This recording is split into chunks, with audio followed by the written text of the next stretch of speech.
हाँ तो नमस्ते जी, आप लोगों का स्वागत है आपके अपने परिवार राम ऑनलाइन क्लासेस में। जैसा कि आप लोग को पता ही होगा कि आज हम लोग देखने वाले हैं लेसन नंबर 6, जिसका क्या नाम है, आपदा और सह अस्तित्व।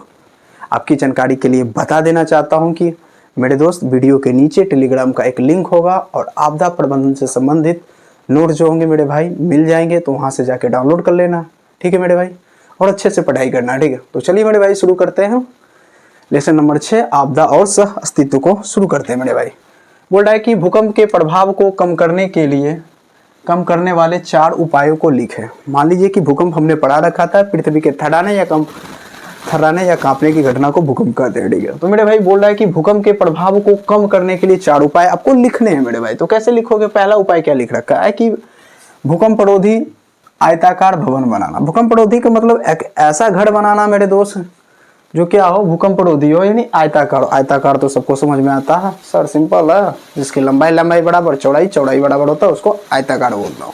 बोलने का मतलब मेरे भाई ये है कि घर आपको कैसे बनाना है, जिसके 4 पिलर बहुत ही ज्यादा क्या होने चाहिए, मजबूत होना चाहिए, ठीक है। ऐसा घर बनाना चाहिए, ठीक है। उसी को क्या बोलूंगा, आयताकार, ठीक है। बोल रहा है कि गलियों एवं सड़कों का निर्माण अधिक चौड़ा हो करना।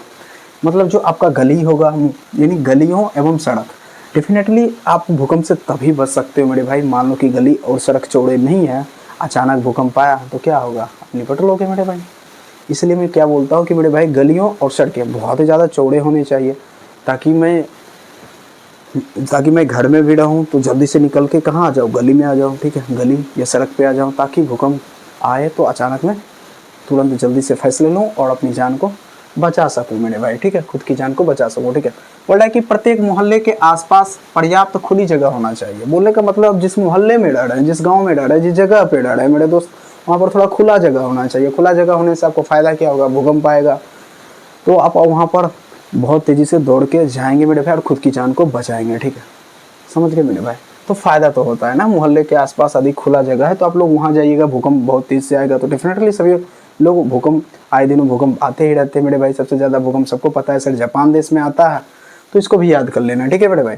आपदा राहत बल तैयार करना। यदि मान लीजिए कि भूकंप से, बाढ़ से, सुनामी से यदि कोई क्षति होता है तो हमें अलर्ट रहना चाहिए और आपदा राहत बल को क्या करना चाहिए, अलर्ट मोड में रखना चाहिए, तैयार रखना चाहिए, ताकि कुछ आपदा हो उससे जो क्षति होगा उसका आप रिकवर कर पाओ, ठीक है मेरे भाई। तो इस तरह हम बोल सकते हैं कि आपदा राहत बल तैयार करना चाहिए। यदि आपके पेपर में आते हैं भूकंप को कम करने के किन्हीं 4 उपाय को लिखना है तो बड़ा आसान होता है सर। पहले तो एक भूकंपरोधी घर बना लेंगे, दूसरा बात क्या है, गलियों और सड़कें बहुत चौड़े बनाएंगे, और मोहल्ले के आसपास एक खुला जगह होना चाहिए, और आपदा राहत बल हमेशा तैयार रखना चाहिए, ठीक है मेरे भाई। आगे चलता हूँ। सुनामी संभावित क्षेत्रों में गृह निर्माण। गृह मतलब होता है घर मेरे भाई। घर का निर्माण करने पर आप कैसे विचार कर सकते हैं? बोलने का मतलब क्या, सुनामी आ गया तो सुनामी की जगहों में आप घर का कैसा निर्माण कर सकते हो? बोलता है लोगों को तटीय भाग की अपेक्षा तट से दूर बसने के लिए प्रोत्साहन करना चाहिए। आदि मान लीजिए सुनामी कहाँ था सर, सौ से समुद्र के किनारे जो मेरे भाई, समुद्र के अंदर भूकंप का आना ही सुनामी कहलाता। तो आपको क्या करना है मेरे भाई कि लोगों को आपको प्रोत्साहन करना चाहिए कि मेरे भाई आप समुद्र के किनारे, तट की रेखा के किनारे आप घर और मत बनाओ मेरे भाई, क्योंकि सुनामी आएगा आपको भी लेके जाएगा, ठीक है। तो सबसे पहला काम क्या होना चाहिए कि आपको थोड़ा सा दूर बनाना चाहिए। दूर क्या, एटलीस्ट बहुत ज्यादा दूर बनाना चाहिए, और दूर के साथ साथ बहुत ज्यादा ऊंचाई पे बनाना चाहिए, ठीक है मेरे भाई। अगला बोल रहा है कि वृक्षारोपण करना चाहिए। डेफिनेटली ये इसका हो भी सकते हैं, ठीक है, कि वृक्षारोपण बोलता है कि पेड़ लगाओ जिंदगी बचाओ मेरे दोस्त। हमेशा अपने जिंदगी में कुछ करो ना करो, कम से कम पेड़ तो लगाए करो मेरे भाई, ठीक है।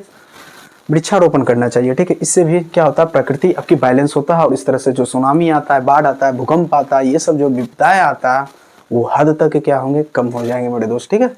आगे चलता हूँ। सुनामी अवरोधी मकानों का निर्माण करना चाहिए। सुनामी अवरोधी का मतलब कि आपको ऐसे बिल्डिंग बनाने हैं, ऐसे घर बनाने हैं जो सुनामी को भी रोक ले, ठीक है। चलो अगला क्या बोल रहा है, सुनामी रिकॉर्डिंग सेंटर की स्थापना करना। बोलने का मतलब एक ऐसा रिकॉर्डिंग सेंटर का स्थापना करना चाहिए समुद्र के बीचों बीच, ताकि सुनामी आए मेरे भाई वो रिकॉर्ड करे कि अब इतनी तीव्रता से सुनामी आने वाला है, तो भाई अलर्ट हो जाओगे तो आसपास के इलाके, आसपास के जो क्षेत्र हो तो वहाँ पर इंफॉर्मेशन को दे दोगे, ताकि वो भी अपनी जान क्या करे, बचा सके मेरे भाई, ठीक है। मुझे पूरा उम्मीद है कि ये आएगा तो आप लिख देंगे। भूस्खलन क्या है? भूस्खलन, भू मतलब धरती होता है, स्खलन मतलब कोई चीज खसकना होता है मेरे भाई। बोल रहा है कि पहाड़ों पर से पत्थर का खिसक कर गिरना।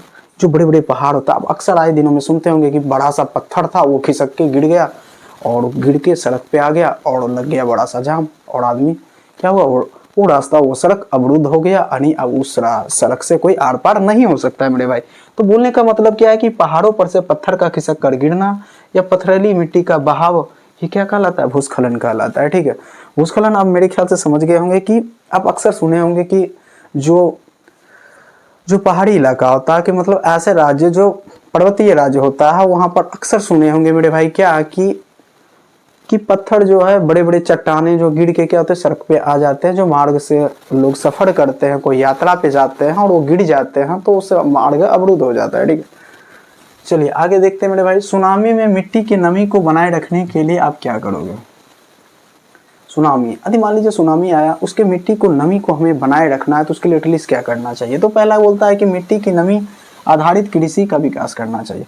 हमको ऐसे एग्रीकल्चर करना चाहिए जहाँ पर ऐसी खेती करना चाहिए जिसमें क्या ऑटोमेटिक क्या हो कि ऐसे आप फसल उपजाओ जिसकी वो फसल ऑटोमेटिक क्या करे, खेत की मिट्टी की नमी को हमेशा बनाए रखे मेरे भाई।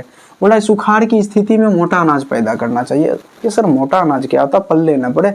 मोटा अनाज बोलते मेरे भाई जैसे कि मक्का, बाजरा हो गया, रागी हो गया, ये सब मोटे अनाज है मेरे भाई। ठीक है, तो ये मोटे अनाज क्या करता है कि सुखाड़ की स्थिति में सुखाड़ की स्थिति में मोटा अनाज पैदा करने से क्या होगा कि आप मिट्टी के नमी को बनाए रखोगे। ठीक है मेरे भाई, आगे चलता हूँ।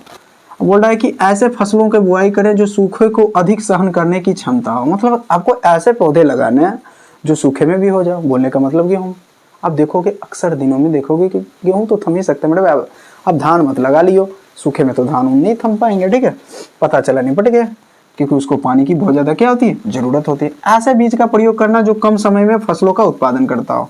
हमें ऐसे उच्च क्वालिटी का बीज का उपयोग करना चाहिए जो बहुत ही कम समय में फसल का क्या हो जाए, पैदावार हो जाए, आराम से भाई खा पी लोगे। ठीक है, यानी उसका उत्पादन हो जाएगा। ठीक है, तो हमको ऐसे एटलीस्ट ऐसे बीज का उपयोग करना चाहिए जो कम समय में फसलों का क्या करे, उत्पादन करे मेरे भाई। ठीक है, चलो मेरे भाई अब देखते हैं कि महा VVI ऑब्जेक्टिव क्वेश्चन जो आपके बिहार बोर्ड में अक्सर ये क्वेश्चन आते हैं मेरे दोस्त। ठीक है, तो आपको सीरियसली रूप से देखना है मेरे भाई। बोलता है कृषि सुखाड़ होता।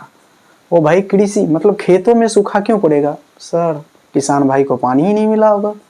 तो बोलने का मतलब है कि जल के अभाव में यानी पानी ही नहीं मिला तो सर केस तो क्या होंगे, कृषि सुखाड़ ही होंगे। बाढ़ से सबसे अधिक हानि किसको होता है मेरे भाई, बाढ़ से। अब मान लीजिए आपके गाँव में बाढ़ आ गया, सबसे ज्यादा हानि किसको होगा सर, फसल को हो जाएगा। किसान भाई रोएंगे मेरे भाई। पशुओं को होगा, मतलब गाय को तो होंगे मेरे भाई। भवनों यानी जिस घर में रहता हूँ सर वो भी डूब जाते हैं। एक ऑप्शन आएगा प्यारा सा करके, इनमें से सभी तो मार लेना मेरे भाई कि बाढ़ से सबसे अधिक हानि होता है फसल, पशुओं और भवन को, यानी इनमें से सभी को होता है। ठीक है, आगे चलता हूँ। सुनामी प्रभावित क्षेत्रों में मकान का निर्माण हमें कहाँ करना चाहिए। अभी तो बताया कि सुनामी सर समुद्र में आता है, सुनामी समुद्र होता है सर। सुनामी समुद्र में आता है, बोलने का मतलब कि समुद्र तट से दूर और ऊंचाई पे बनाना चाहिए। मैंने पहले ही स्लाइड में बताया था मेरे भाई। ठीक है, यानी समुद्र तट से दूर आपको ऊंचाई पे बनाना चाहिए। भूस्खलन वाले क्षेत्रों की ढलान पर मकानों का निर्माण करना क्या अनुचित है। बोलने का मतलब मेरे भाई जहाँ पर बहुत ज्यादा पथरीले इलाके है, जहाँ पर पत्थर उत्तर गिरता है मेरे दोस्त, वहां पर आप घर मत बनाइए, उचित नहीं है मेरे भाई। क्या है, अनुचित है। क्या है, अनुचित है। आप वहां घर बनाओगे, पता चला घर बना लिए, आप आराम से सो रहे थे, एक पत्थर बड़ा सा गिरा और आप निपट लिए। तो इससे अच्छा है कि मेरे भाई ऐसे घर नहीं बनाना चाहिए। ठीक है, आगे चलता हूँ। भूकंप संभावित क्षेत्रों में भवन की आकृति कैसी होनी चाहिए। अभी तो बताया कि मेरे भाई भूकंप, तो ये मेरा घर कैसा होना चाहिए, आयताकार या वर्गाकार होना चाहिए, जिससे क्या होगा कि आप भूकंप रोधी घर बना पाओगे, ताकि भूकंप भी आए तो उस घर को क्या करे, उसकी तीव्रता जो ज्यादा होगा तो नहीं झेल पाएंगे मेरे भाई, जो मीडियम या उससे कम होगी तीव्रता तो उसको एटलीस्ट तो झेल ही लेंगे मेरे भाई, और आप उस तरह से आप क्या करोगे, बच भी पाओगे। यदि मान लो कि भूकंप रोधी घर बनाया तो बहुत तेज भी आया तो कोई दिक्कत नहीं मेरे भाई, अब क्या करना, पिलर के पास खड़े हो जाना, तो एटलीस्ट बचने के चांसेस में भी बहुत ज्यादा है। ठीक है, तो मेरे भाई इस प्रकार क्या होता है कि आपका लेसन नंबर 6 आपदा और सह अस्तित्व आपका खत्म हो जाता है मेरे भाई, एंड हो जाता है। तो आप लोग प्यारा सा एक कमेंट करके एक दिल वाला इमोजी बनाकर भेजिएगा मेरे दोस्त कि आज का क्लास आप लोग को कैसा लगा, और अपने दोस्तों में शेयर करना ना भूले मेरे दोस्त। फिर मिलते हैं नेक्स्ट क्लास में, तब तक के लिए अपना ख्याल रखें। जय हिंद, जय भारत, थैंक यू।